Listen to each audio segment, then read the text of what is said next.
Good evening, everyone, and welcome to Startup Central right here on ET9. I'm Avan Dabaj. This is the first and only daily show in India dedicated to startups and entrepreneurship. Well, we've got a power-packed show for you lined up, so let's kickstart the show to focus on the e-commerce policy and what the implications are. We'll be covering it from all angles, and we have a very special guest as well on the show. Well, essentially, the e-commerce industry has been hit hard. As we know, DIPP's come out with that fresh notification that puts checks on how vendors get to sell products on marketplaces. Remember, the industry has raised the red flag to certain provisions that bar them from selling their own products online. So let's bring on board then a special guest, Biyani, to discuss the way forward, what exactly this means. Thank you so much for taking time out and being with us today on ET Now, Mr. Biyani. To begin with, I just want to understand, by talking about this policy, what exactly does the tweak mean for the industry as a whole, and how are you reading into it? My first take is, it's a policy clarification. It's no new rules coming in. The policy was always there that retail cannot be done by foreigners, and they were always supposed to do a B2B business. And now they have been, I think the marketplace has been very well defined. I would say that the job of a marketplace is to build relationship between a buyer and a seller, and they have to provide technology. And I believe this is a great clarification, because that was the letter and spirit which was not getting followed earlier. And with this follow-up, that was the original intent of the government when the policy opened up on e-commerce. Okay, fair enough. Now, Mr. Biyani, so you're saying that there are no big changes that come about? I think it's been clarified, and nobody now, the way the new policy clarification has come in, it clarifies each and every issues which were getting circumvented. Right. Now, you've said that several deals get reversed overnight. So what happens to this one? I believe a lot of people will have to go to the drawing board. Our relationship, whatever, I have never talked about any particular transaction with anybody as such. There has been market speculation about a transaction. But we as a group always believe in collaborative partnerships. And there is always a way of doing business by collaborating with partners, wherein you bring in certain skill sets, somebody else bring in certain skill sets.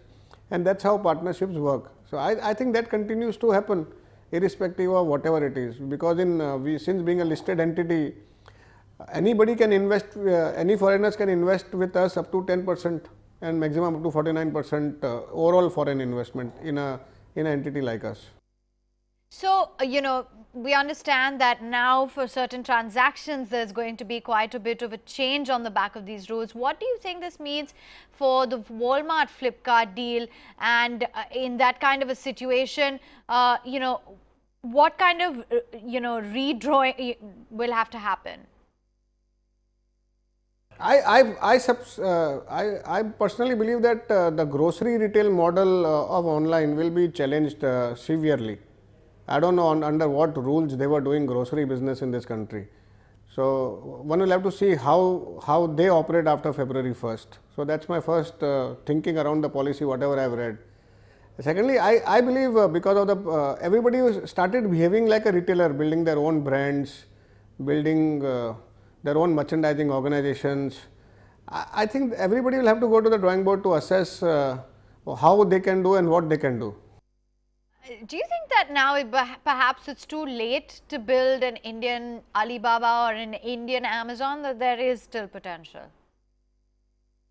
It's never late. I think we as an entrepreneur are always ambitious, and we believe if somebody can build, it will be us. If somebody can build, it will be you. So, do you think that, you know, this policy is going to help Indian domestic players or Reliance Retail the most? I don't think so personally, because I believe it benefits. If you look at the whole policy, the way I looked at it, it was the last discounting which happened on mobile phones in the last sale which people did has upsetted a lot of people in the country. And I believe this is the outcome of that thing which happened on the mobile phone. That's what I personally believe. Secondly, I believe this was the law, and one has to follow the law in letter and spirit. And if anybody was not doing so, I think it is getting, they will get impacted. I believe everybody knew about it. what they were doing. So in a way, I don't think so it benefits. And secondly, I believe personally, if any Indian company benefits, we should all Indians be feeling very happy and proud. Yes, if any Indian company benefits, one should feel proud. But let's understand how this is really going to help the brick and mortar players because of the restriction of selling no more than 25% of its product on one platform. I'm presuming that this is going to disrupt some models? I believe, I personally believe that we have now, since yesterday evening or night, our top leadership team has come together and we are discussing how do we launch our inventory based model in India. And that's an opportunity for us now. If we don't seize it now, it will be never. Now, the new e-commerce policy applies only to entities with foreign funding. Can you please clarify if it doesn't apply to an Indian player? Is that true? And if it's true, is it not unfair? I think this policy clarification on the face of it looks probably one of the probably well thought of policy clarification I have ever seen coming out. Okay. But does that not disrupt the level playing field that we're seeing currently? It's not about foreign funding, it's about somebody participating with it and claiming exclusivity of dealing, or if that company has invested and that company is buying from that company. I think it relates to that, not only foreign funding. So where is the ease of doing business? Because they're getting into business models, deciding who to sell, to how much and to whom.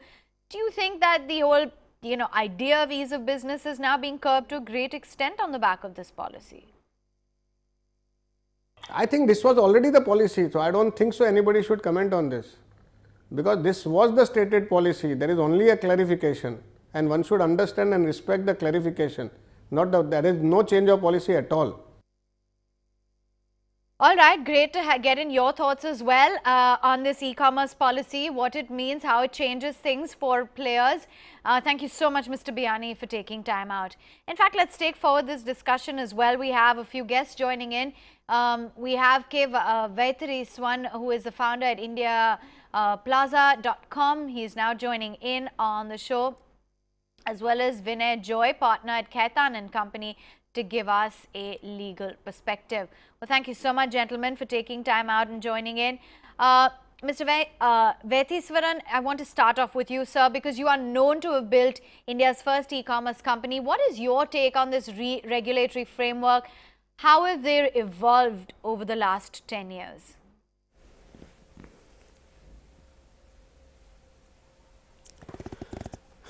So actually, there has been really no change. The way this policy has evolved many years back in 99 when we first started e-commerce. I think in 2004 when we raised B2C funding, it was probably the first instance of a B2C e-commerce company raising FDI in India. At that time, there were no specific rules for e-commerce. All the rules that applied for retail e-commerce were a small subset. The big change really happened in March 2016 when the DIPP actually issued a fresh set of rules primarily for e-commerce, and yesterday they have gone and clarified the same thing. But the fundamental principle is this: there has been absolutely no change at all. From the very beginning, 100% FDI has been allowed in B2B e-commerce. FDI continues to be prohibited, has always been prohibited in B2C e-commerce. Now, what has really happened is because B2C e-commerce FDI was prohibited, many of the companies who started, especially those that started in 2007-8 onwards, actually started with the inventory model and raised foreign funding and realized that they were breaking the law. So they simply went and actually created two entities, one front end, one back end, and it just became a very complicated set. And there was a back end that couldn't invest in the front end, there was a front end that was not talking to the back end, but essentially it was the same because the law was not about having two entities. There were four principles of the FDI law in e-commerce and retail. It is one, that it is prohibited in B2C. Second, that if you have a different set of vendors selling on the primary platform, then they cannot do more than 25% of business. And third is there cannot be any common interchangeable directors, which means they cannot have common directors and you cannot have people holding equity in each other. The rule remains exactly the same. So really in that sense there is no furore. What has happened though is that over the last decade, many e-commerce players in India took advantage of the fact that the government was not implementing the law. They had created the law, there was a spirit of the law, they were not implementing the law, they just kept quiet, allowed the e-commerce companies to go raise billions and billions of dollars, raise massive amounts of funding. All of them were against the law. And they've all sold their stake, they've all exited their companies. The only two companies who are now following the same rules is Amazon and Walmart. And now the government is suddenly waking up and saying, you can't do this. I mean, I find the whole thing ridiculous. I think they should have stopped it 10 years back because that was the law. Now, as far as the law is concerned, my point is that the law in itself is impractical, and I think they should have allowed FDI in e-commerce, both offline and online retail, long time back. Having said this, till the law changes, you cannot go break the law with impunity, get away with it and say the law is wrong. Maybe, but the law needs to be changed. The unfortunate reality is for 10 years, billions of dollars have flown into this, moved into this country. They have all been against the law. Laws have been broken. The government has done nothing. And suddenly today they're waking up and issuing clarifications which they should have read 10 years back. It was their law. Nothing has changed. They should have caught the people who break the law. I wonder if they'll go and catch all those people to whom the law was broken and take action against them. Otherwise, it's just too little too late. I mean, it looks like a deliberate action against Amazon and Walmart because there's no other conclusion you can draw. And, understood your point of view. Vinay, I'm going to come to you because, legally, can you tell us what major changes we've seen on this new notification? The parts influencing pricing, inventory model was known. So decode the part on equity stake in subsidiaries selling on the platform. And we also have Rehan Yarkhan from Rise Venture Partners joining in on the phone line from Dubai. So Vinay, come to you first. Sure. So two very big changes and, that you've already spoken about and what I'm seeing flashing on your screens as well. With respect to entities not being allowed to list their products on the marketplace if they have received any equity participation by the e-commerce marketplace entity or its group companies. Now, that is to prevent a scenario where me as a marketplace entity have directly invested into a company which say sells clothes on my website, and I have say invested 10% there, and because of that relationship, obviously I'm giving them certain benefits, and then I get them to list their products directly. Now, I think that is a new bar that has been created. Now, to my mind, whether this will have a significant impact is, I'm not sure how far that will go, primarily because a large number of sales usually are carried out by these entities through other distributors or retailers. So the product is not necessarily listed directly by them, and therefore how much of an impact it will have on the marketplace itself is something that will need to be seen.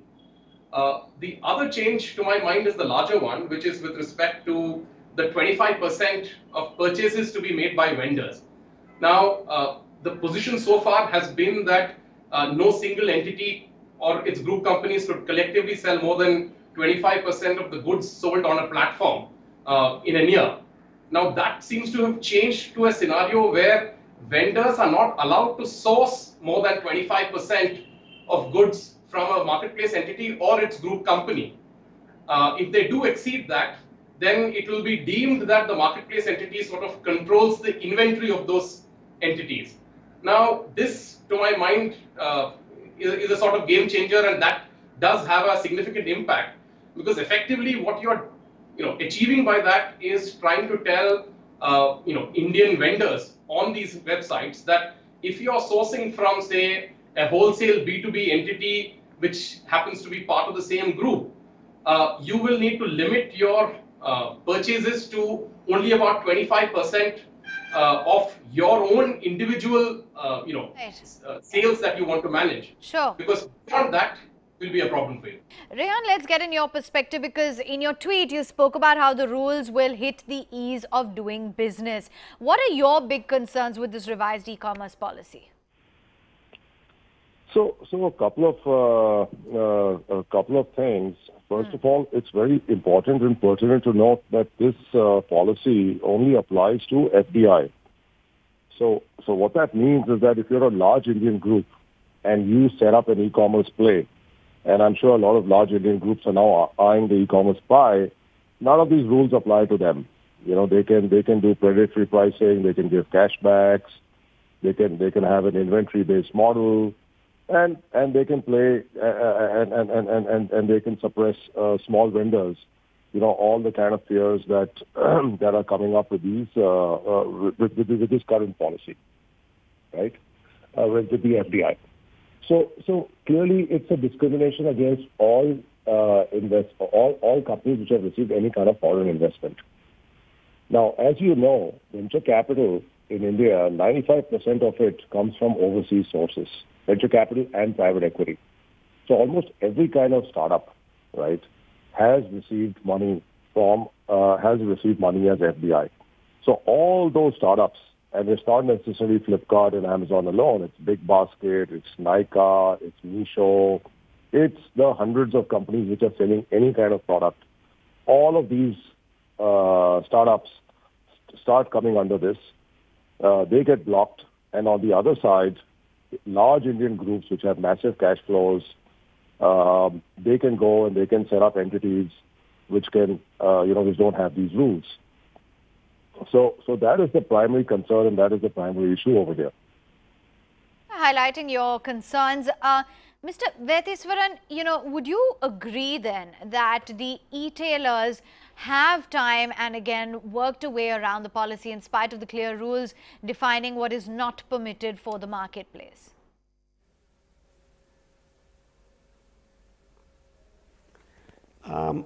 Yes, because I think, the biggest workaround that they have figured out is how to bring in foreign direct investment into B2C e-commerce when it was prohibited.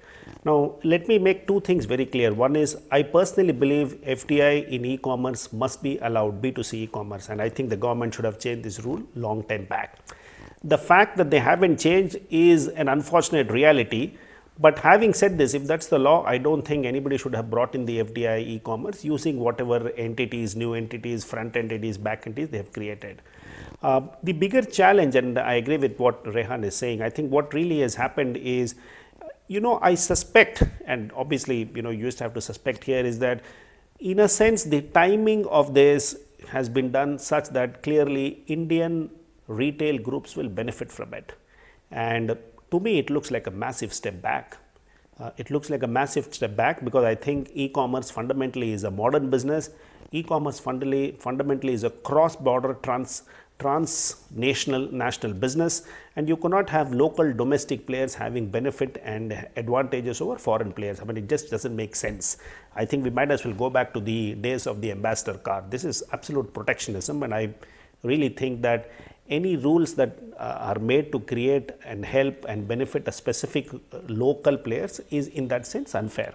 Having said this, we must allow level playing field. I think where the government has erred is that not only have they stopped B2C e-commerce, they have also stopped FDI and B2B e-commerce for a long time. And they put all sorts of impractical conditions saying if you want to get, then you have to get local players. The local state governments must permit, some 30% has to be procured from local vendors. All of these were so impractical. So obviously the offline retail couldn't take advantage. Meanwhile, the online retailers figured out that all I had to do is create two separate entities and suddenly I can break the law and get in the money. Right. And that I think has created the problem. Problem is 10 years back, they should have simply allowed 100% FDI to everybody. And the problem would have, there would be no problem today at all, even for the offline traders. Yeah, so then, Vinay, let's get in your views. Considering the rules are for FDI, what happens if local players with local capital enter? They don't follow the stringent rules on inventory. What happens then? No, for them, none of this is actually applicable. They are allowed to perform the inventory model of e-commerce, and that's not something which entities with foreign direct investments are allowed to. So I'm completely on board with what Mr. Vennetts said, that had they made it completely open from the start, we would have had actually a much more mature market than we are seeing today. Each time one of these steps is taken, you've got to appreciate the fact that players like Flipkart and Amazon have sort of brought in a lot of capital into this country, and their businesses have created vast number of jobs and livelihoods for a number of people. And now when you take a step like this, which could potentially affect their business interests, I think, to my mind, that's slightly regressive. Uh, I mean, you could have a view that it's trying to prop up the local market, but I think there is enough scope for ambiguity in some of the provisions which have been brought out as part of this policy as well. So really, we'll need to see how far the DIPP goes with respect to enforcing the spirit of this, rather than just the letter of what has come about. Okay, so understood what it happens now for local players, no real implications coming on board. Rehan, is there a valid concern that e-tailers are working a way around marketplace norms if they have created multiple entities or entered into a JV to push sellers on the platform? Hasn't this now put smaller players at a disadvantage? See, the issue over here is not just about smaller players. We cannot stop change, right? There are contemporary business models which are emerging in every sphere. There doesn't exist a large domestic venture capital and private equity industry. It's absolutely minuscule. How are those new sort of businesses, how are they going to get funded? The new type of businesses have to replace old businesses. The automobile replaced, the bullock cart and the horse-drawn carriage. Nokia was replaced by Apple and Samsung, which are being replaced by Oppo, Vivo, and all kinds of other phones. And that's how life and that's how business works, right? New models replace older models. There isn't domestic funding for these models. Now you're going to come and say that, listen, I'm not going to allow FDI in this sector. So then how do those new models come up? The only people that benefit are large Indian business groups which are going to now capitalize on these models, and that kills the entire startup movement in India. Where do entrepreneurs go and raise their money from? Okay, understood. And as far as workarounds go, workarounds is not ease of doing business. Okay, understood that concern, but let's talk about individual players who stand to be impacted. Mr. Vennetts, Flipkart and Amazon, I understand, will be the worst hit. They are perhaps going to go back to the drawing board. They are looking at steps to counter this move. But nothing stops a local player like Reliance Retail or Future Retail to enter and even disrupt the business. We spoke to, in fact, Mr. Biyani, as you heard a short while ago, and he says if anyone creates the next Alibaba, it's going to be us. But just give us a sense as to what how you're looking at this from, Flipkart and Amazon's standpoint. Yeah, so there are 2 points really. You're absolutely right. I think Flipkart and Amazon, and also there are other players who are currently operating in multiple businesses and who have received foreign direct investment. I think they all have to go back to the drawing board and refigure out their business models. It is certainly in that sense a setback, but I'm assuming they'll figure out what to do. As far as the local players is concerned, I heard Mr. Biyani on the program just a while back, and he said that if the next Alibaba is being created in India, it will be us, and I'm happy that he thinks so. My only submission here is that the next Amazon in India, if it is being created by an Indian player, must be as good or better than an existing Amazon. What we can't have is a local player, a local large retailer creating the next big e-commerce company in India, not because they created and delivered a great customer experience, but because the gold standard in the business, Amazon, is no longer allowed to do business. I think that's where I differ from. I'm more than happy if an Indian company starts an e-commerce company, whether it's a startup or a large retail chain, and creates an e-commerce business and delivers an experience superior than Amazon. What I will not be happy about is if they come and create the next Amazon or Alibaba, because Alibaba and Amazon were no longer allowed to operate in India. To me, that would be a very sad day. So, that's my point as far as Mr. Biyani is concerned. Okay, point taken with what the implications are for some of those players. Vinay, what happens to some of those private label businesses of retailers, because they have built their systems over the years? Big Basket, for that matter, sees significant chunk of revenues as well coming in from private labels. So I think ostensibly where the concern around private labels is coming is with respect to provisions on exclusivity. Now, by and large, one needs to remember that a lot of these private labels, the structuring of these is done in a fashion where, like multiple other international brands, it might only be, a brand which might be licensed by one of these players. and the actual manufacturing, etc., is done by a local player in any event. So to my mind, it's really about whether they can only exclusively sell on a particular platform vis-a-vis other platforms. I think, obviously, given the new change, I don't think they will be able to enforce any stringent clauses which provide that they can exclusively sell only on a particular platform. But I think there will be other commercial reasons why a private label brand might say, I don't want to retail anywhere else. I only actually want to sell on this platform. So whether you document it or not, that's really going to be my business strategy. And you've got to remember that these are not entities that are in that sense controlled by the marketplace entities. And so to that extent, they do have that freedom not to opt for that. So that is one aspect of it. Also, like I said, the exclusivity angle, one has to see what really exclusive means. Does it mean me requiring a brand only to sell on my own platform, or does it mean preventing me from having that brand be sold on other platforms? So you can, I do see, as a lawyer, I can see some workarounds around the language there. And like I said, we'll again need to see for broader guidelines by the DIPP around how stringently they would like to enforce the spirit of this. Right. As sure. just the letter. All right, on that note, gentlemen, we'd like to take time out to thank you. We've definitely gotten a perspective as to what exactly this means for the local players, what this means for individual businesses as well, and how you're looking at the change in the e-commerce policy. Vinay as well as Rehan and Mr. Vennetts, thank you for taking time out. And as Mr. Kishore Biyani said at the start, now everyone will have to go back to the drawing board and re-strategize. That's all we have time for on Startup Central. Many thanks for watching.